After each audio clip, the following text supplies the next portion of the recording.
Kembali lagi dengan saya Devina Meka Utami. Nah, pada kesempatan kali ini saya akan menjelaskan tentang minyak bumi. Minyak bumi itu merupakan senyawa hidrokarbon. Sifat dan karakteristik dasar minyak bumi inilah yang menentukan perlakuan selanjutnya untuk mengelola minyak bumi tersebut. Minyak bumi ini merupakan sumber alam yang sangat potensial. Mengapa? Karena dari minyak bumi ini dapat dihasilkan berbagai bahan bakar seperti LPG, minyak tanah, dan juga bensin. Jika ingin tahu kelanjutan tentang minyak bumi, yuk terus ikuti saya. Saya akan membahas 4 topik bahasan. Yang pertama yaitu minyak bumi, bensin, penggunaan minyak bumi dan dampaknya. Yang terakhir yaitu kegunaan senyawa hidrokarbon dalam sandang, pangan, seni, estetika, dan perdagangan. Untuk yang pertama yaitu minyak bumi. Minyak bumi ini yang sudah saya jelaskan tadi bahwa merupakan senyawa hidrokarbon. Di sini campuran berbagai macam zat organik, tetapi komponen pokoknya itu hidrokarbon.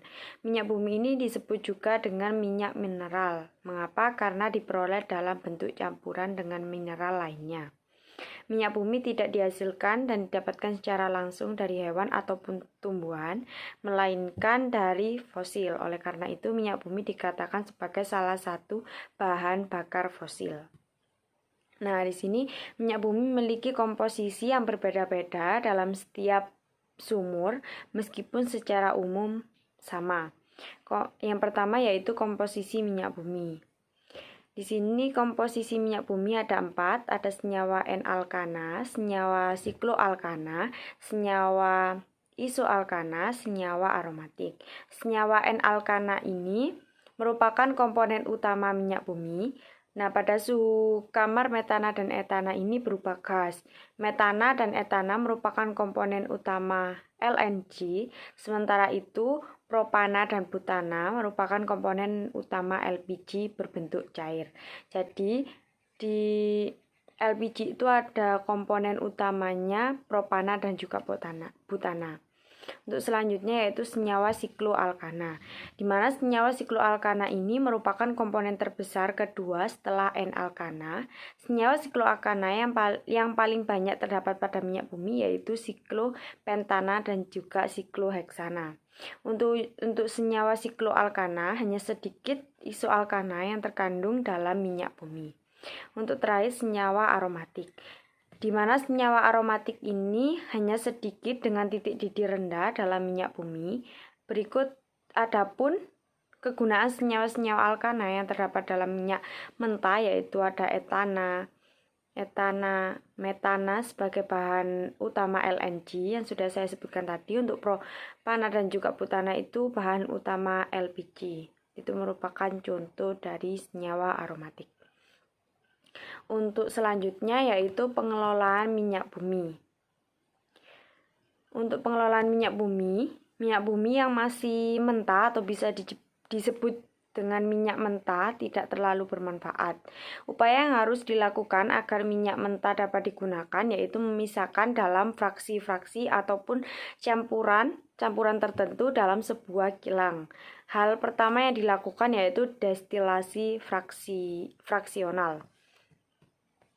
Untuk selanjutnya, ini merupakan fraksi hidrokarbon yang diperoleh dari minyak bumi.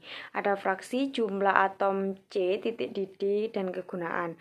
Untuk gas, jumlah atom C-nya 1-4, untuk titik didihnya min 160, min 30. Untuk kegunaannya, bahan bakar LPG, sumber hidrokarbon, bahan baku sintesis senyawa organik. Untuk petroluen ether itu 5-6 jumlah atom C-nya. Untuk titik didihnya 30-90. Kegunaannya yaitu pelarut. Untuk fraksi selanjutnya bensin itu atom C-nya 5-12, titik didihnya 70-140. Kegunaannya bahan bakar kendaraan. Untuk selanjutnya yaitu bensin. Bensin ini merupakan salah satu unsur minyak bumi yang paling banyak diperlukan untuk pembakaran. kayak seperti sepeda motor, mobil, dan lain sebagainya. Oleh karena itu, selain diperoleh dari destilasi bertingkat, bensin juga dibuat dari pemecahan minyak bumi yang molekulnya lebih besar, misalnya solar dan minyak tanah. Nah, di mana di dalam mesin bensin yang banyak mengandung rantai lurus lebih mudah terbakar langsung dalam silinder mesin sehingga akan menimbulkan ketukan pada mesin. Mesin menjadi cepat panas dan akan mudah rusak. Hal ini terjadi jika alkana yang terdapat dalam bensin adalah alkana rantai cabang, misalnya isooktana 2,2,4-trimetilpentana. Selanjutnya, untuk mengurangi ketukan pada mesin, ke dalam mesin ditambahkan TEL, tetraethyllead, yaitu senyawa PbC2H5 4 kali. Tetapi akibatnya pada pembakaran mesin akan terbentuk endapan PbO yang dapat merusak mesin. Agar PbO tidak terbentuk, maka ditambahkan pula 1,2 dibromoetana ke dalam bensin dan Pb akan membentuk PbBr2. Mutu bensin ditentukan oleh perbandingan pembakarannya dengan pembakaran bensin standar. Bensin standar yang mengandung 80% isooktana dan 20% N-heptana mempunyai angka okta 80. Untuk mengurangi pencemaran sebagai pengganti TEL digunakan metil tersier butil ether, metil tersier butil ether atau MTBE misalnya dalam pertamax. Adapun akibat pembakaran bensin atau minyak bumi di udara itu dikarenakan apabila oksigen yang digunakan pembakaran jumlahnya sedikit, maka gas sisa pembakaran mengandung C atau karbon berupa partikel padat yang mencemari lingkungan, atau akan terbentuk gas CO yang akan mengikat hemoglobin dalam darah, sehingga mengganggu tugas hemoglobin dalam mengikat O2. Bensin ini merupakan fraksi minyak bumi yang paling dibutuhkan manusia saat ini. Nah, komponen utama penyusun bensin yaitu N-heptana dan isooktana. Peningkatan kuantitas dan kualitas bensin dalam pengelolaan minyak bumi dilakukan melalui proses kertakan dan reformasi fraksi-fraksi bertitik didih tinggi. Adapun dua jenis kertakan yang biasanya dilakukan dalam fraksi bensin yaitu ada kertakan katalik berupa proses pemanasan bahan bakar bertitik didih tinggi di bawah tekanan dengan penambahan katalis. Untuk kertakan kukus merupakan suatu teknik pengubahan alkana menjadi alkena. Reformasi katalik mengubah senyawa alifatik menjadi senyawa aromatik. Untuk selanjutnya yaitu penggunaan minyak bumi dan juga dampaknya. Di sini ada penggunaan minyak bumi sebagai bahan baku industri petrokimia, dampak pembakaran produk minyak bumi. Untuk penggunaan minyak bumi, sebagian besar produk minyak bumi digunakan sebagai bahan bakar, baik bahan bakar di rumah tangga, industri maupun bahan bakar kendaraan. Bahan bakar minyak yang digunakan di rumah tangga yaitu minyak tanah ataupun gas LPG. Untuk selanjutnya, penggunaan minyak bumi sebagai bahan baku industri petrokimia. Suatu industri petrokimia dapat terbuat dari senyawa alkena olefin, benzena dan turunannya aromatik dan gas sintesis. Bahan baku untuk industri petrokimia ini dihasilkan dari fraksi-fraksi hasil pengelolaan minyak bumi. Minyak bumi dapat juga dimanfaatkan sebagai bahan dasar pembuatan produk-produk lainnya, misalnya plastik, bahan peledak, deterjen, dan lainnya. Untuk dampak pembakaran produk minyak bumi yaitu di balik manfaat untuk membuat kehidupan manusia menjadi lebih baik dan mudah, minyak bumi ternyata menyimpan dampak yang merugikan lingkungan. Ada dua jenis pembakaran minyak bumi, yaitu ada pembakaran sempurna dan pembakaran tidak sempurna. Di sini ada zat pencemar dan juga dampak yang ditimbulkan. Untuk zat pencemar yaitu karbon dioksida, dampaknya pemanasan global. Untuk zat pencemar karbon monoksida yaitu menimbulkan sakit kepala dan gangguan pernafasan.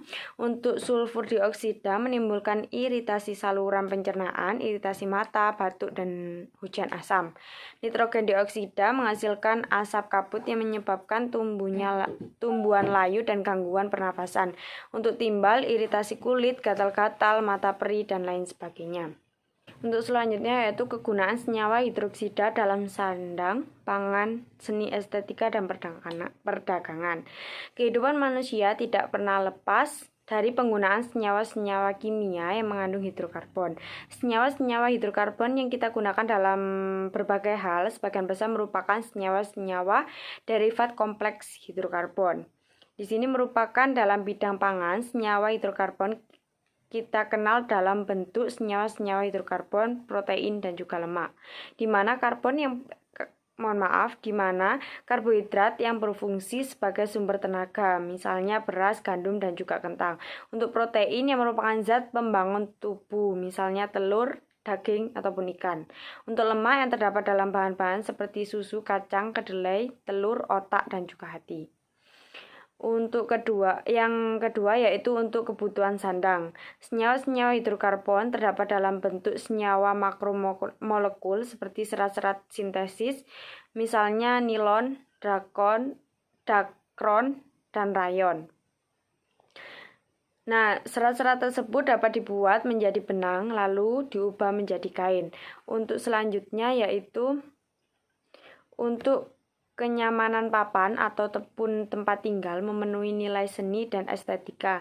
Senyawa hidrokarbon banyak digunakan dalam berbagai wujud, seperti genteng terbuat dari fiber, pembuatan pipa-pipa paralon dari polivinil klorida atau PFC, kursi terbuat dari polivinil, dinding dicat dengan bahan dari lateks. Baik, itu saja yang dapat saya sampaikan. Apabila ada salah kata, saya mohon maaf, saya ucapkan dengan terima kasih.